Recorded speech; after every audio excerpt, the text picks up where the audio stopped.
नमस्कार साथियों, Ashwini GS classes में आप सबका बहुत बहुत स्वागत है। साथियों, आज हम सब बहुत ही महत्वपूर्ण सेशन को लेकर के आए हैं, हिस्ट्री के मॉक टेस्ट। तो साथियों, यहाँ पे आप देख रहे हैं कि हिस्ट्री के मैं उन क्वेश्चंस को शामिल किया हूँ जो वैदिक काल से संबंधित हैं, या वैदिक काल से संबंधित ऐसे प्रश्न जो कई बार एग्जाम में क्वेश्चंस पूछे गए हैं या कई बार एग्जाम में क्वेश्चंस आ सकते हैं साथियों इन टॉपिक से, क्योंकि महत्वपूर्ण टॉपिक माना जाता है हिस्ट्री में वैदिक सिविलाइजेशन। बहुत ही इंपॉर्टेंट क्वेश्चन को मैं इसमें शामिल किया हूँ। साथियों, आप सब ऐसे ही अपने सहयोग देते रहें और कृपा दृष्टि बनाए रखें, जिससे कि हम प्रोत्साहित होते रहें और भी वीडियो आप सब के लिए बना करके लाते रहें। साथियों, आइए हम सब इस सेशन को स्टार्ट करते हैं। साथियों, पहला जो हमारा क्वेश्चन है स्क्रीन पे आपको दिखाई पड़ रहा होगा। पहला क्वेश्चन क्या कहता है, इसके बारे में हम सबसे पहले देखेंगे। साथियों, पहला क्वेश्चन क्या कहता है? पहला क्वेश्चन कहता है साथियों कि स्वामी दयानंद सरस्वती ने अपनी किस पुस्तक में यह उल्लेख किए हैं कि आर्य तिब्बत के रहने वाले थे। आर्य कहाँ के रहने वाले थे, उसी से संबंधित यह क्वेश्चन है। तो स्वामी दयानंद सरस्वती ने अपनी किस पुस्तक में यह उल्लेख किया है कि आर्य तिब्बत के रहने वाले थे? ए ऑप्शन है सत्यार्थ प्रकाश, बी ऑप्शन है संस्कार विधि, सी ऑप्शन है आर्याभिविनय और डी ऑप्शन है साथियों गो करुणानिधि। ये चारों पुस्तक स्वामी दयानंद सरस्वती के हैं, लेकिन उन पुस्तक को खोजना है जिन पुस्तक में स्वामी दयानंद सरस्वती ने यह उल्लेख किया कि आर्य कहाँ के रहने वाले थे, तो आर्य तिब्बत के रहने वाले थे। साथियों, इसको आप लोगों को टिक लगाना है। जल्दी से इसके आंसर को टिक लगाएं साथियों आप सब, क्योंकि बहुत ही महत्वपूर्ण प्रश्न है। तो जल्दी से फेमस जो है सो क्वेश्चन है, या एग्जाम में कई बार क्वेश्चन पूछे गए हैं। इसका आंसर हो जाएगा साथियों, चलिए मैं अब इसके आंसर को बताता हूँ।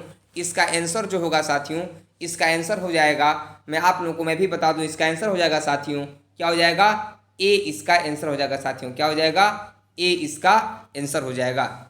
चलिए साथियों, हम दूसरे प्रश्न की ओर चलते हैं। दूसरा प्रश्न हम लोग का आज का क्या है? दूसरा प्रश्न कहता है साथियों, दूसरा प्रश्न भी बहुत ही महत्वपूर्ण है। दूसरा प्रश्न क्या कहता है, थोड़ा सा ध्यान से सुनेंगे कि अनेक विद्वानों ने, दूसरा प्रश्न क्या कहता है साथियों कि अनेक विद्वानों ने जर्मन विद्वान मैक्स मूलर के विचारों का समर्थन करते हुए माना है।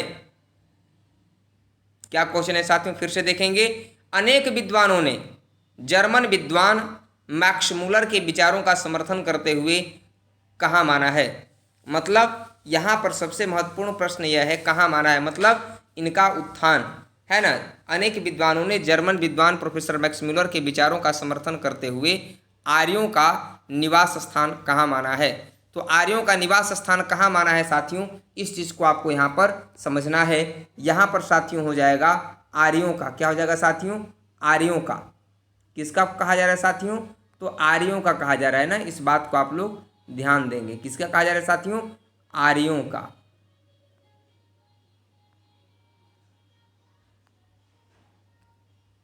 आर्यों का, हाँ। अनेक विद्वानों ने जर्मन विद्वान प्रोफेसर मैक्स मूलर के विचारों का समर्थन करते हुए आर्यों का निवास स्थान माना है। आर्यों का निवास स्थान कहाँ माना है साथियों, ये आप लोगों को टिक लगाना है। तो आर्यों का निवास स्थान कहाँ था? ए अफगानिस्तान, बी उत्तरी ध्रुव, सी तिब्बत और डी मध्य एशिया के बैक्ट्रियाई क्षेत्र।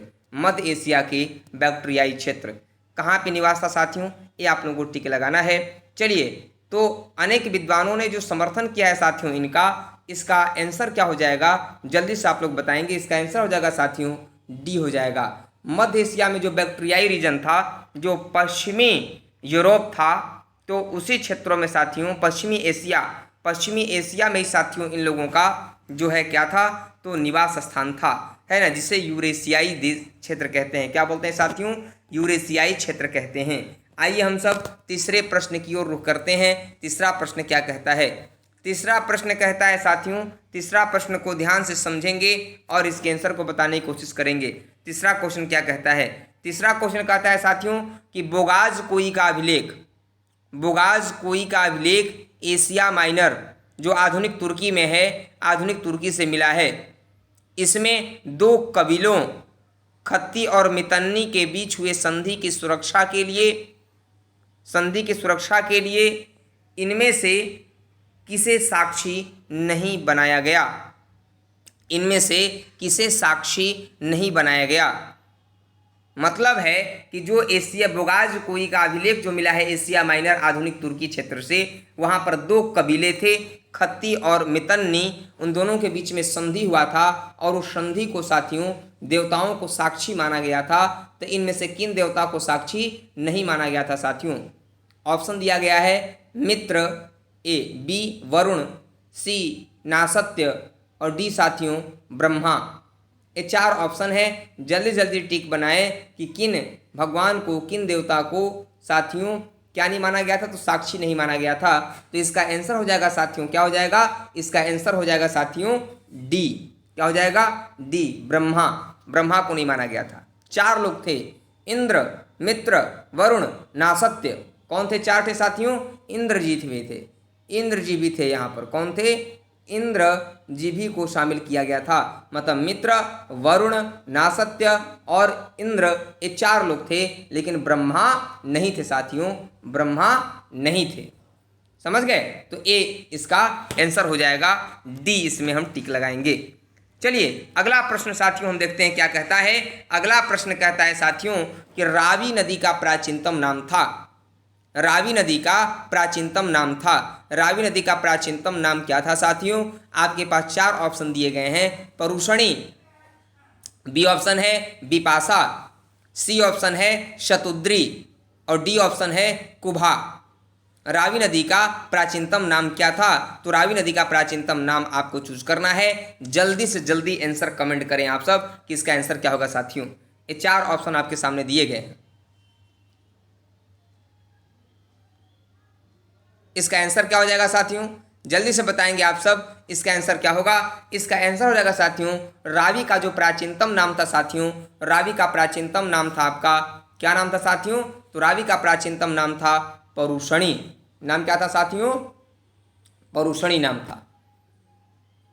बिपाशा ब्यास नदी का नाम था, शतुद्री सतलज नदी का नाम था और कुभा काबुल नदी का नाम था।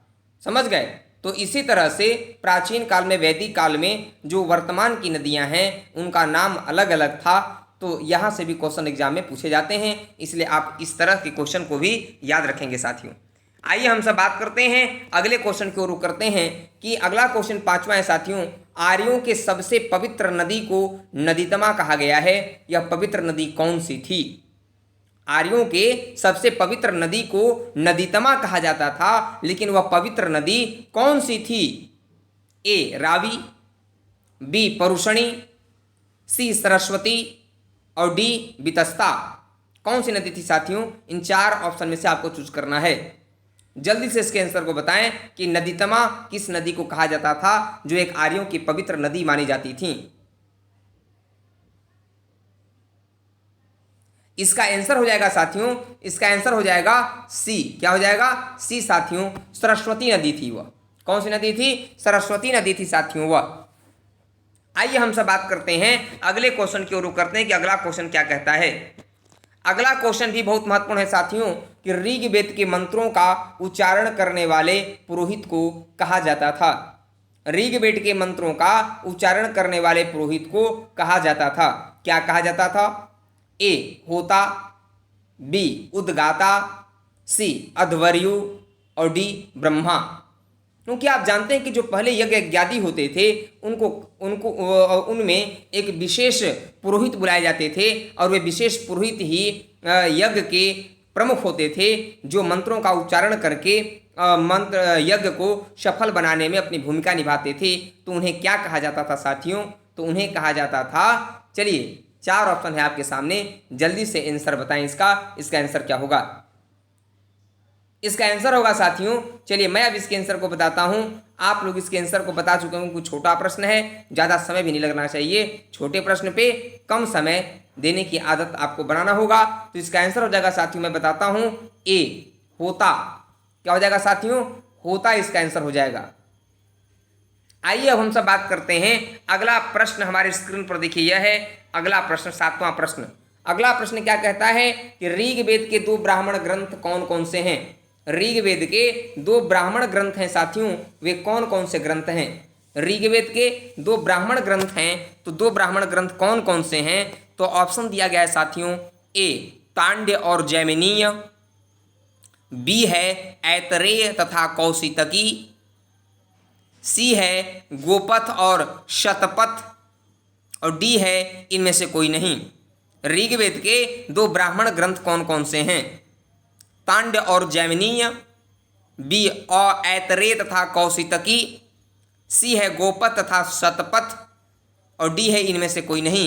ये 4 ऑप्शन है आपके सामने, इन 4 ऑप्शन में से सही आंसर को चूज करना है साथियों। इसका आंसर क्या होगा? तो चलिए मैं इसके आंसर को बताता हूं। इसका आंसर जो हो जाएगा वह ऐतरेय एवं कौशितकी, इसका आंसर हो जाएगा साथियों बी। ऋग्वेद के 2 ब्राह्मण ग्रंथ हैं, कौन कौन है? तो ऐतरेय एवं कौशितकी हैं। आपको भूलना नहीं चाहिए इस क्वेश्चन के आंसर को। आइए साथियों अगले क्वेश्चन की ओर रुख करते हैं। बहुत ही छोटा प्रश्न है तो बहुत कम समय भी लगना चाहिए। अगला प्रश्न है साथियों 8वां प्रश्न आपके सामने कि ऋग्वेद के सबसे पुराने मंडल हैं। ऋग्वेद के सबसे पुराने मंडल हैं। ए 2 से 7, मतलब 2 से 7 तक, बी 7 से 9 तक, सी 1 से 5 तक, डी 3 से 4 तक। सबसे पुराने मंडल कौन से हैं साथियों? सबसे पुराना मंडल आपको चूज करना है। तो सबसे पुराना मंडल कौन सा है? जल्दी से जल्दी आंसर को बताएं। तो सबसे पुराना मंडल जो ऋग्वेद का है साथियों वह है 2 से 7। कौन है साथियों? 2 से 7 है साथियों। चलिए हम बात करते हैं अगला, दूसरा है और 7वां सबसे पुराने मंडल माने जाते हैं साथियों, है ना। दूसरा और 7वां मंडल जो है वह ऋग्वेद का सबसे पुराना मंडल माना जाता है। इस बात को याद रखें, दूसरा और 7वां मंडल सबसे पुराना है। चलिए हम बात करते हैं अगले प्रश्न की ओर रुख करते हैं कि अगला प्रश्न क्या कहता है। अगला प्रश्न है कि 4 वर्णों का जिक्र है। बहुत फेमस प्रश्न है। 4 वर्णों का जिक्र है। ए 10वें मंडल में, बी 9वें मंडल में, सी 5वें मंडल में, और डी दूसरे मंडल में। जल्दी जल्दी कमेंट करें क्या आंसर होगा इसका। 4 वर्णों का जिक्र है। 4 वर्णों का जिक्र है साथियों, किस मंडल में है? तो 4 मंडल का जिक्र, 4 वर्णों का जिक्र साथियों किस में है? तो ए ऑप्शन हो जाएगा 10वें मंडल में है। क्योंकि आपने सुना होगा साथियों, आपने सुना हो गया कि ब्राह्मणों से मुखमासित बाहु राजन्य कृतः उरूत देशज वैश्य पद्भ्याम शूद्रो अजायत। यह जो श्लोक है यह 4 वर्णों को इंडिकेट करता है। और ऋग्वेद के 10वें मंडल का जो पुरुष सूक्त है, ऋग्वेद के 10वें मंडल के पुरुष सूक्त में 4 वर्णों का जिक्र किया गया है ना, 4 वर्णों का। आइए हम बात करते हैं अगला प्रश्न। 10वां प्रश्न हमारे स्क्रीन पर देखिए साथियों, यह है जो बहुत ही महत्वपूर्ण प्रश्न है कि ऋग्वेद के किस मंडल की रचना विश्वामित्र जी ने किया था। ऋग्वेद के किस मंडल की रचना विश्वामित्र जी ने किया था साथियों? तो ए प्रथम मंडल का, बी द्वितीय मंडल का, सी तृतीय मंडल का, और डी चतुर्थ मंडल का। तो कौन सा मंडल होगा साथियों इसका? जल्दी जल्दी कमेंट करेंगे आप सब लोग, तो इसका आंसर हो जाएगा साथियों। चलिए जल्दी आंसर बताएं, फिर मैं आंसर बताता हूं। ऋग्वेद के किस मंडल की रचना विश्वामित्र जी ने किया था? इसका आंसर हो जाएगा साथियों सी तृतीय मंडल की रचना विश्वामित्र जी ने किया था। और इसी तृतीय मंडल में गायत्री मंत्र का भी जिक्र है साथियों। किसका जिक्र है? गायत्री मंत्र का जिक्र है, जो अनार्यों को आर्य बनाने के लिए विश्वामित्र जी ने गायत्री मंत्र की रचना किया था। इस बात को भी याद रखना चाहिए। अगला प्रश्न है साथियों, बहुत ही फेमस प्रश्न है कि वेदत्रयी कहा जाता है। वेदत्रयी किसे कहा जाता है साथियों? वेदत्रयी तो ऋग्वेद, सामवेद, यजुर्वेद को, बी ऑप्शन सामवेद, यजुर्वेद, अथर्ववेद को, सी ऋग्वेद, सामवेद, अथर्ववेद को, और डी ऋग्वेद, यजुर्वेद, अथर्ववेद को। वेदत्रयी किसे कहा जाता है? ये 3 वेद नाम हैं, उन 3 नाम आपको बताने हैं वेदों के। तो वेदत्रयी किसे कहा जाता है साथियों? तो इसका आंसर जल्दी से जल्दी कमेंट करें आप सब लोग। इसका आंसर क्या होगा साथियों? इसका आंसर हो जाएगा ए, क्योंकि ऋग्वेद, सामवेद, अथर्ववेद को वेदत्रयी कहा जाता है। अथर्ववेद की रचना सबसे बाद में हुई साथियों, अथर्ववेद की रचना सबसे बाद में हुई थी। ऋग्वेद क्या है? इसमें देवताओं के श्लोकों का वर्णन है। सामवेद है, मतलब देवताओं की स्तुति का जिक्र ऋग्वेद में है। सामवेद है, इसमें सामवेद को संगीत का जनक कहा जाता है, शास्त्रीय संगीत का, भारतीय शास्त्रीय संगीत का जनक सामवेद है। सारे गामापा जो है साथियों सामवेद में ही हैं। और यजुर्वेद जो है यह कर्मकांड से संबंधित है, और अथर्ववेद जो है वह जादू मंत्र तंत्र टोना से संबंधित है साथियों। ये भी क्वेश्चन कहीं कहीं पूछ दिया जाता है। अगला देखिए साथियों, बहुत ही फेमस प्रश्न है आप लोगों के समक्ष, जो एग्जाम में क्वेश्चंस पूछे जाते हैं। यहाँ से पहले क्वेश्चन को समझा जाए, उसके बाद हम आते हैं इसके आंसर पे साथियों। पहले क्वेश्चन को समझने की कोशिश करें। क्वेश्चन कह रहा है उस उपनिषद का नाम बताएं, उस उपनिषद का नाम क्या है जिसमें सत्यमेव जयते। उस उपनिषद का नाम क्या है जिसमें सत्यमेव जयते एवं यज्ञों को टूटी फूटी नौकाओं के समान आदि का उल्लेख है, और जो सबसे छोटा उपनिषद है, और जो सबसे छोटा उपनिषद है। तीन तीन प्रश्न इसमें हैं। उस उपनिषद का नाम बताएं जिसमें सत्यमेव जयते का जिक्र है, एवं यज्ञों को टूटी फूटी नौकाओं के समान आदि का उल्लेख किया गया है, और जो सबसे छोटा उपनिषद है। इन चार आपके पास ऑप्शन है। ए मांडुक्योपनिषद, बी कठोपनिषद, सी मुंडकोपनिषद, और डी प्रश्नोपनिषद। ये चार ऑप्शन हैं। जल्दी से जल्दी आंसर को बताएं कि सत्यमेव जयते और यज्ञों को टूटी फूटी नौकाओं के समान आदि का उल्लेख है किस उपनिषद में, और जो सबसे छोटा उपनिषद भी माना जाता है। इसका आंसर हो जाएगा साथियों मांडुक्योपनिषद हो जाएगा। क्या हो जाएगा? मांडुक्योपनिषद हो जाएगा साथियों। इसी में ये दोनों चीज़ों का जिक्र किया गया है, और सबसे छोटा उपनिषद भी यही है साथियों। हमारे यहाँ 108 उपनिषद का कॉन्सेप्ट था। उपनिषद का अर्थ भी एक जगह पूछा था। उपनिषद का अर्थ होता है उपधन्निषद, मतलब गुरु के समीप बैठकर जंगलों में जो शिक्षा अध्ययन की जाती थी उसी को उपनिषद कहा गया है साथियों, है ना। मुंडकोपनिषद में क्या है? यम और नचिकेता के संवाद का जिक्र है साथियों, है ना। तो इस तरह से आप इसी ये क्वेश्चन कितने महत्वपूर्ण थे साथियों, कमेंट बॉक्स में कमेंट जरूर कीजिएगा आप कि आपको यह क्वेश्चन कैसे लगे और आपके लिए कितने यूजफुल ये क्वेश्चन के सेशन थे साथियों। तो इस तरह से आप लोग दूसरे लोगों तक भी शेयर कीजिएगा, सब्सक्राइब कीजिएगा, ताकि और लोगों तक भी वीडियो पहुंच सके साथियों। यदि आप नए हैं चैनल पे तो आप सब्सक्राइब जरूर कीजिएगा। और हिस्ट्री को इसी क्वेश्चन के माध्यम से हम तैयार करेंगे। और अभी वैदिक सभ्यता खत्म नहीं हुआ, अभी वैदिक सभ्यता से संबंधित और मैं क्वेश्चन लेकर के आऊँगा साथियों। तो आज के लिए बस इतना ही। नमस्कार, जय हिंद।